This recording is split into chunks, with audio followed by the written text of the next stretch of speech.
I hate women. Today we're sitting down and reviewing Ocean's 8. My name's Dylan. Fuck off. I'm Heather. And that's the intro we're sticking with, because that was my third attempt. And this is You're Wrong, the great sexist film debate. So, we're of course reviewing Ocean's 8, the female-led cast, which makes sense because Frank Sinatra, the original Danny Ocean, was a renowned womanizer and probably a sexist, who knows, he grew up in the swinging 60s, so... I don't know, I taste some bitter irony in that, don't you? I mean, yeah, kinda. Having that franchise that he started being taken and owned by women, there's something funny about that to me. So, we're here to review Ocean's 8, the... not a sequel, despite the numerical difference, to Ocean's 13 and 11, 12. We find ourselves with a new cast of women, led by Sandra Bullock. We have Cate Blanchett, Anne Hathaway, Mindy Kaling, Sarah Paulson, Awkwafina, I'm going to get that wrong, I'm sure of it, Rihanna, Helena Bonham Carter. Those are our female leads. We've also got Richard Armitage and James Corden backing vocals as males. Doing male things, I guess. Doing male things. Yes. Doing the same things that they would have been doing as males in the other Ocean's movies, so it's not a complete gender swap. So, God, where to start with a film like this? What do you expect from an Ocean's movie, Heather? What do you want? I want to be entertained the entire time, and I want to be guessing. I want twists, I want turns, I want an amazing plan leading up to it. Because I loved the Ocean's, we won't talk about 12. But what's 12? I've never heard of 12. Yeah, exactly. This is the first even-numbered Ocean's film ever, completing the trilogy. Yeah. Well, because I loved them, despite the faults, I still thought it was great. Despite Al Pacino and his gold phone. Yeah, pretty much. And That's my Al Pacino impression. I loved the original Italian Job, and then when they remade that with Edward Norton. Yep. He was evil. And Mark Wahlberg. Marky Mark. Yeah, Marky Mark. Everything's better with Marky Mark. And Charlize Theron and all that. I loved that one too. I grew up watching movies like this, so I was kind of a bit let down when Ocean's 8 came out, because I was a bit like, really? Were you excited? No, but I was pleasantly surprised. You were pleasantly surprised. So you went in with low expectations and you came out happier than you thought you would be. Yeah. So that was interesting. I reckon I probably went in with higher expectations because it's a fucking great cast. Except for Sandra Bullock. I love... Oh, fuck I'm not you. I'm not a Sandra Bullock fan. She hasn't been around in a while. Last thing I'd heard of that she did was, I think, either Blindsided or that incest movie she did. What? Gravity. What? Because George Clooney was the other guy. Fucking hell. No, Ocean's 2, am I right? Fuck off. I really loved it. I thought it was great. And obviously, this is a spoiler podcast. It always is. Yeah. Because we don't have any self-restraint. That's what we're not famous. That's what the three of you that watch this show know us for, is a lack of self-restraint. Yeah, I expect the same thing. I want hijinks. I don't want a single low jink in sight. I want them all high. I want the angst. Excuse me, you've given what you wanted. It's my turn. There's no angst. I want the angst. They are cool people in cool clothes with cool personalities that occasionally clash. Sometimes there's an Affleck, sometimes there's not. There's always a Damon named Linus for some reason. I don't know who the fuck came up with that, because Linus hasn't been a cool name ever. My point is, these movies are all about style. I don't really expect much substance. I don't expect this movie to be the Casino Royale of the Ocean's franchise. I just want it to be fun, smooth, and quick. That's all I want. I just want to be like, that was awesome for an hour and a half. It doesn't need to be 2 hours. It doesn't need to have like a great action sequence. It just needs to be clever. And that's all I want from an Ocean's film. And I kind of got that. The second half of the movie, I got that. I definitely got that the second half of the movie. I would like to point out that all three of the male-led Ocean's films were about casino heists, yeah? You bring women onto the scene and what do you get? We're going to steal some jewelry. Except for 12. I want to know what group came up with the idea that the women's movie was going to steal jewelry, because that's the only thing that women can relate to, right? Surely I'm not wrong in that. Well, I mean, they did have to steal like a Fabergé egg or whatever in the second one. Like, it wasn't... In the second, what, in Ocean's 12? Is that what they were stealing? But they were stealing it from a man, from a casino guy, weren't they? No, they were stealing it from a museum. I thought we weren't talking about 12. No, but you said you wouldn't mention Canada! You bring this up, I gotta talk about it. No, they had to steal a Fabergé egg from all like a the French good museum Ocean's movies something. are about stealing from casinos, correct? Yeah. Yes. Yep. So this one, they're like, women like jewelry, right? We'll steal a necklace, because that's what we're... I just couldn't help but feel like this whole movie had an underlying thread of, we have to sell this to girls. And it felt like old men who were like, what do women want? They were all Mel Gibson in the first act of What Women Want, before Helen Hunt, I think it was her, comes along and like opens his mind to the possibilities. Also, he drops a toaster in a bathtub, I think. That's what this whole movie was produced by and directed by a man, which I just can't help but feel the irony in that. Yeah, no, Like, it was definitely there. It doesn't stop it from being a good movie, but you could I see feel your point. the, hey, look, we're making a movie for women idea there, but you didn't feel any effort. When you look at something like Black Panther, Ryan Coogler is an African-American director. He also directed Creed. Yeah. That had African-American producers, writers, director, crew. That was a movement piece, basically. Yeah. That was about the culture. This was like, there's your cast. Alrighty, can we get the man in here to actually make this movie now, please? We need a man, please. That's how it felt to me. Right. And I don't know, it just irked me. Now I want to talk about Sandra Bullock. You liked her in this. I like Sandra Bullock as an actress. Apparently you have like a hate hard on for her, but I don't have any hard on for her, but these women are not sex objects, so I'm not going to discuss that. It's irrelevant. I don't it's need a to be hate hard on. It's not I an don't need to actual be attracted erection. to. Listen, I don't find Frances McDormand attractive in the least, but my God, she can act. I don't give a fuck what she looks like. Look at Philip C. Hoffman. Fat motherfucker, one of the greatest actors of his time. Doesn't matter. John Goodman, big fella, awesome. I don't care how you look. Sure, okay, maybe Sandra Bullock looks a little bit like plastic surgery on a plate. Oh but no, she doesn't. out of so many fucking people. She No, she didn't. she and looks neither like did Courtney Cox's friggin- slightly less lizard-like sister. No, she doesn't. And even if she's had fucking any surgery, it looks natural. Maybe I just got that vibe from her because she didn't emote. That But felt I like liked one that. of the laziest performances, especially in an Ocean's film. That was the point. That was exactly because that's exactly how fucking Clooney played it. No, he didn't. Yes, he There's did. a joy in Clooney. There's a joy in her. There was no joy. There was. You No. just can't see because you have no joy in your life. I have plenty of joy. I have you. Oh God, this got real. This got too real. She guys. didn't. No, I completely and utterly disagree. She didn't play it with any joy whatsoever. She spent the whole movie looking moody and annoyed. Listen, and this is not a woman thing either. Cate Blanchett. I don't want to draw comparisons between the original cast, but I'm gonna. Cate Blanchett was an excellent answer to Brad Pitt's character in the original franchise. Yes. They were Yes. they were the great quirky wingman, and I didn't think I was gonna like Cate Blanchett in this. I'm not big on her at the moment. She was really fun. I really enjoyed seeing her on screen whenever she was on, not just because of whatever the fuck she was wearing, but I thought she was really interesting, and I thought the whole supporting cast was really good.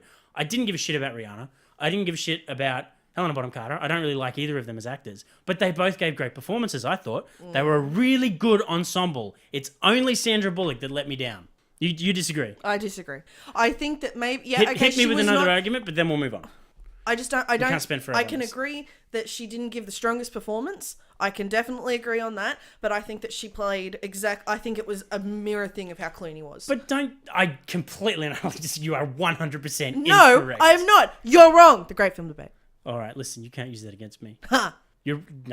Anyway, look, we can fight about this all day. We're not gonna. This is about the film as a whole. Yep. Alrighty. We came out of that and we both sort of agreed that the first bit was pretty slow. Yeah, the first- I especially did because I fell asleep through bits And and bobs of it. which was disappointing because I loved the build up in The every setup is other half movie. the show. Yeah, that's what keeps you hooked. Yes. That's what's like gearing you up. Yeah, you're for gonna be the like, actual how thing. can they do this? And it's like, well, And what is this? And what's that doing? And oh my God, what's yeah. this? You know, you're waiting for it. You know what's coming, and you're pumped. You're getting pumped up for it. And I didn't get that. and it's not the scenario either because what they had was an unstealable necklace because it was going to be in sight all the time, right? That was why it was so difficult to get. That- it wasn't and it because had it was its own buried anywhere. security, Yeah, and it had but the its point is, you own- couldn't just like flip cameras or whatever because it was on a human being. Yeah. You couldn't just steal it Yeah. and then put it back with a fake or whatever. Yeah. So that I feel like that tension didn't hit home at all. That never even occurred to me until just now that was actually like a massive challenge.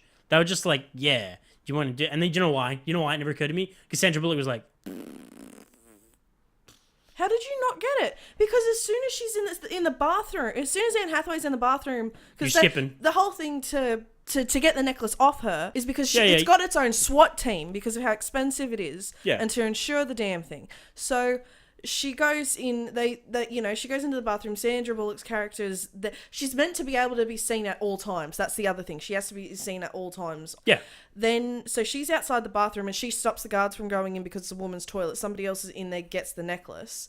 But it's not even. But it's Aquafina. she's in there and gets the necklace off of it. It had all the standard let's get this security thing, let's get that security. Yeah. I don't know. Maybe because it was like one object on one person, it looked less dangerous a task than like breaking into a thing and like stealing all those things and like exploding a safe and all that. Maybe it felt like, because when I think about like Ocean's 11, where it's like they got to lock it down. They got to get the little acrobat in there. He's got to acrobat his way over. Well, he makes a... And then he swears in English, I guess. That's something that does bug me. Yeah. So he's in it. Like they thought about who's gonna come back and reprise the role. So they had There were two. Him and Matt Damon were gonna come back and do it. You've got two from the original film, and that's Elliot Gould, the old fella. Yeah. And the contortionist acrobat. But you sort of... It's a bit of a pass off because it's like, oh, and we got an old friend, and it's like... I liked it better. Yeah? Yeah. This movie did something that was pretty admirable, and it definitely stood on its own legs. This is a movie that stands on its own merit. It doesn't try to ride on anybody else or on anybody else's star power or anything like that. George Clooney doesn't show up. Matt Damon doesn't show up. Brad Pitt doesn't show up. None of them are there. Right. They've got a little help from an old friend, but he's like one of the minor guys. That's fine. I think that is the better way to do it, even if that's not the way they wanted to do it. I thought that makes it all the more impressive. I see your point. I'm not and look, to be honest, that's not the thing I'm most mad at. Look at the Star Wars movies and how much they trade off of old friends, so and so. Like this movie's got a legacy of its own, and it doesn't worry too much about trying to uphold that. It's all about like it being its own movie, and I respect that at least. But at the end of the day, that whole first act is very, very slow, very boring. The second act was quite fun, them just stealing everything and all that, getting a hold of it and the swap around, the switcheroo and all that. Yeah. And then the third act, which I didn't see coming, I thought the heist happened very quickly. And then the whole third act is about how they got away with it, which I thought was really interesting as well. So James Corden comes in as the insurance investigator. That was a good good choice. I didn't know he was going to be in it. I know he's a talk show host. I've never particularly liked him, but he was really funny in this. I really liked him. I thought he balanced his character quite well. He wasn't like a bumbling buffoon. No. He was very good at his job, but he was still a light-hearted character. Yeah.